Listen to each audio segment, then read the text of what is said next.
วันนี้เดินทางย่างปลาจากบ้านพุลันมาน้ำสิงที่ว่าเป็น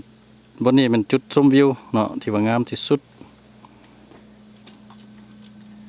เป็นผาหินปูนมีทั้งทีมงานทั้งปกสน้ำสิงแล้วก็พุลันเหนือนั่นแหละนั่นคิดทำการผลิตของเผาหมูซื่อ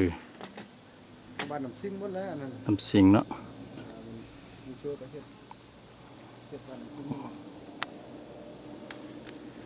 ตัว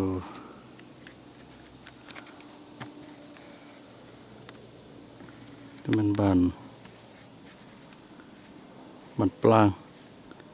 เนาะอยู่พุ่นเนาะติดเป็นอัปลางลองบ่เห็น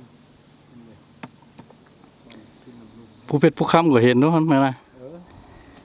ผู้เพชรผู้คำเลยเจ้านี้บ้านน้ำสิง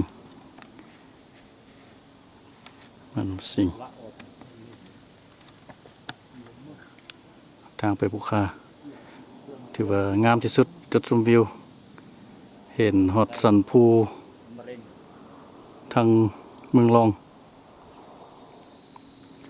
ผู้เพชรผู้คำก็เห็นอยู่นี่นะสุ่ม